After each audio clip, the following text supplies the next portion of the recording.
Hello welcome to Indian knowledge university. ఈరోజు విద్యా ఉద్యోగ సమాచారం చూసుకుంటే అన్ని వర్సిటీల్లో ఖాళీలు త్వరలో భర్తీ అంటూ వార్త చూసుకోవచ్చు. మనకు వ్యవసాయ వర్సిటీ వ్యవస్థాపక దినోత్సవంలో ఎమ్మెల్సీ కోదండరామ్ అంటూ ఇవ్వడం జరిగింది. మనకు అన్ని యూనివర్సిటీలో ఖాళీగా ఉన్న పోస్టులను త్వరలోనే భర్తీ చేయడానికి రాష్ట్ర ప్రభుత్వం చర్యలు తీసుకుంటుందంటూ ఎమ్మెల్సీ ఆచార్య కోదండరామ్ తెలిపారంటూ ఇవ్వడం జరిగింది. అగ్రివర్సిటీ ఆడిటోరియంలో జరిగిన 61వ వ్యవస్థాపక దినోత్సవానికి ముఖ్య అతిథిగా హాజరైన ఆయన అద్భుత వారసత్వం, భవిష్యత్తు సవాళ్లు అన్న అంశంపై ప్రసంగించారంటూ ఇవ్వడం జరిగింది. సో మొత్తానికి మనకు అన్ని వర్సిటీల్లో కూడా ఖాళీగా ఉన్న పోస్టులకు సంబంధించి నోటిఫికేషన్ రాబోతుందంటూ మనకు చెప్పడం జరిగింది. సో అదేవిధంగా మరో పాయింట్ చూసుకుంటే కూడా అగ్రికల్చర్, హార్టికల్చర్, వెటనరీ వర్సిటీల ప్రొఫెసర్ల ఉద్యోగ విరమణ వయోపరిమితిని పెంచకుండా ప్రభుత్వాన్ని ఒప్పించాలని 3 వర్సిటీల ఐకాస ప్రతినిధులు కోదండరామ్కు వినతిపత్రం సమర్పించారంటూ చూసుకోవచ్చు.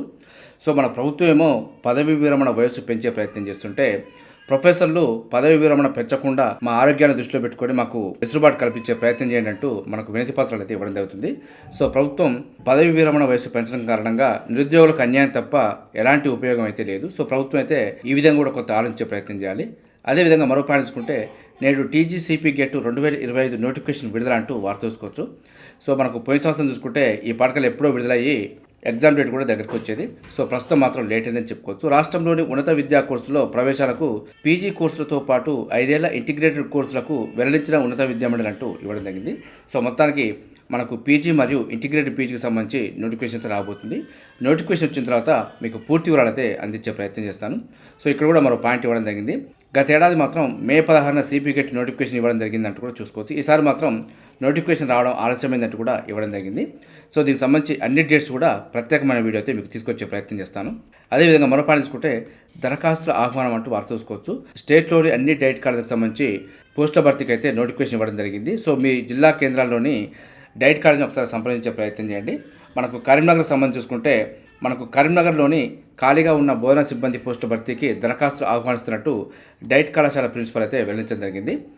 మనకు తెలుగు, ఆంగ్ల మాధ్యమాల్లో ఫిలాసఫీ, సైకాలజీ, గణిత బోధనా పద్ధతులు, విజ్ఞాన శాస్త్ర బోధనా పద్ధతులు, సాంఘిక శాస్త్ర బోధనా పద్ధతులు, కళా విద్య, వ్యాయామ విద్యలో ఖాళీలు ఉన్నట్టు వారైతే పేర్కొనడం జరిగింది. ఈ విధంగా స్టేట్లోని అన్ని డైట్ కాలేజీలో వాటికి సంబంధించిన ఖాళీలకు సంబంధించి నోటిఫికేషన్ ఇవ్వడం జరిగింది.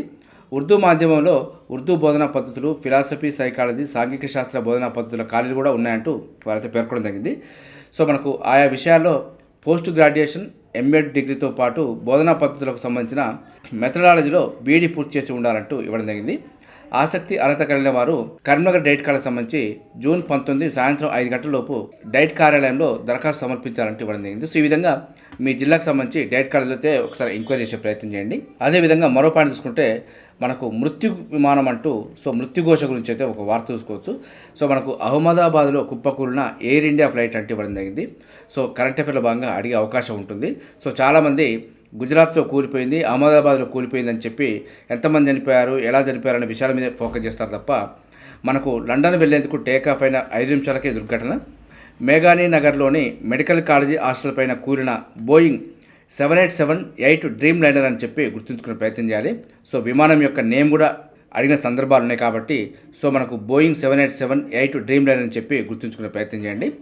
ఇది అహ్మదాబాద్ నుంచి లండన్కు వెళ్లే ఫ్లైట్ అని చెప్పి కూడా గుర్తుంచుకోవాలి. సో విమానంలో 230 మంది ప్రయాణికులు, 12 మంది సిబ్బంది అంటూ చూసుకునే ప్రయత్నం చేయండి.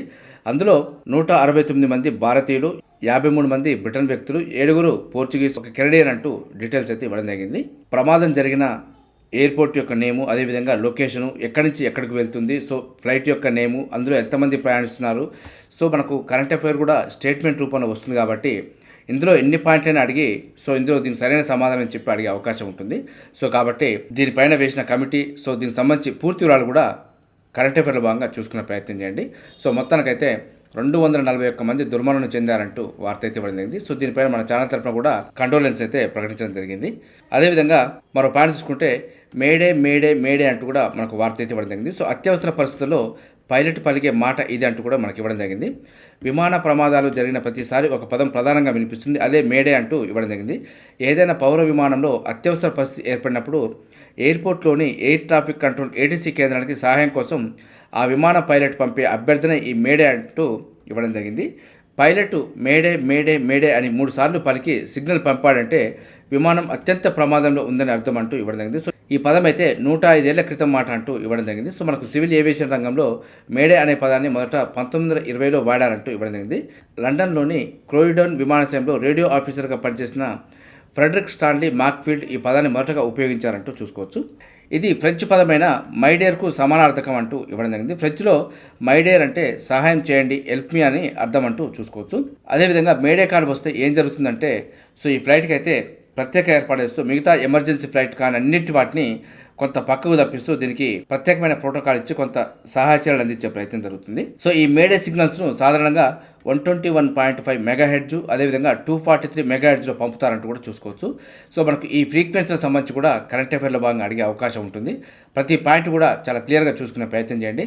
సో మనకు సంఘటన జరిగినప్పుడు సంఘటన గురించి కొన్ని వివరాలు చూస్తాం తప్ప ఇలాంటి డెప్త్ పాయింట్ కొంత చూడడం లేదు. సో వీటికి సంబంధించి కూడా చూసుకునే ప్రయత్నం చేయండి. అదేవిధంగా మరో పాయింట్ చూసుకుంటే జెండర్ గ్యాప్ ఇండెక్స్లో భారత్కు 131వ స్థానం అంటూ చూసుకోవచ్చు. వరల్డ్ ఎకనామిక్ ఫోరం WEF విడుదల చేసిన global gender gap index report 2025లో 148 దేశాలకు తాను భారత్ 131వ స్థానంలో నిలిచిందంటూ చూసుకోవచ్చు. సో కొంత అయితే వెనకబడిందని చెప్పుకోవచ్చు. గత ఏడాది కంటే 2 స్థానాలు దిగజారడం గమనార్హం అంటూ కూడా మనకి ఇవ్వడం జరిగింది. ఈ ఏడాది ఇండియా లింగ సమానత్వ స్కోరు 64.1% అంటూ ఇవ్వడం జరిగింది. గ్లోబల్ జెండర్ గ్యాప్ ఇండెక్స్ గత ఏడాది 129 స్థానంలో ఉండగా ఈసారి 131 స్థానానికి పరిమితమైందంటూ ఇవ్వడం జరిగింది. ఆర్థిక వ్యవస్థలో స్త్రీ పురుష భాగస్వామ్యం, విద్యారంగంలో సాధించిన విజయాలు, ఆరోగ్య రంగంలో పోషించిన పాత్ర, రాజకీయ సాధికారత వంటి ప్రమాణాల ఆధారంగా దేశాలకు ఈ ర్యాంకులు ఇవ్వడం జరిగిందంటూ చూసుకోవచ్చు. వరల్డ్ ఎకనామిక్ ఫోరం ప్రకటించిన ర్యాంక్ కాబట్టి కొంత ఇంపార్టెంట్ పాయింట్ అని చెప్పి గుర్తుంచుకునే ప్రయత్నం చేయండి.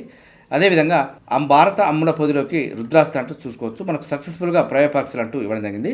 ఆపరేషన్ సింధూర్ అనంతరం భారత్ ఆయుధాల తయారీలో వేగం పెంచిందంటూ కూడా చూసుకోవచ్చు. అంతేగాక స్వదేశీ టెక్నాలజీకి ఎక్కువ ప్రాధాన్యత ఇస్తూ దాన్ని అభివృద్ధి చేస్తుందంటూ కూడా చూసుకోవచ్చు.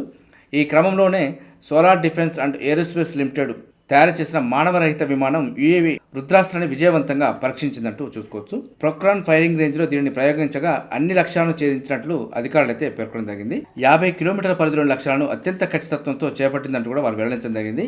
చూసారుగా, ఇది ఈరోజు సంబంధించి విద్యా ఉద్యోగ సమాచారం. ఇదే విధంగా మన ఛానల్ అయితే ప్రతిరోజు మార్నింగ్ మీకు అయితే అందించే ప్రయత్నం చేస్తున్నాను. మన ఛానల్ చూస్తున్న వారు సబ్స్క్రైబ్ చేసుకుని ఫాలో అవుతూ ఉండండి.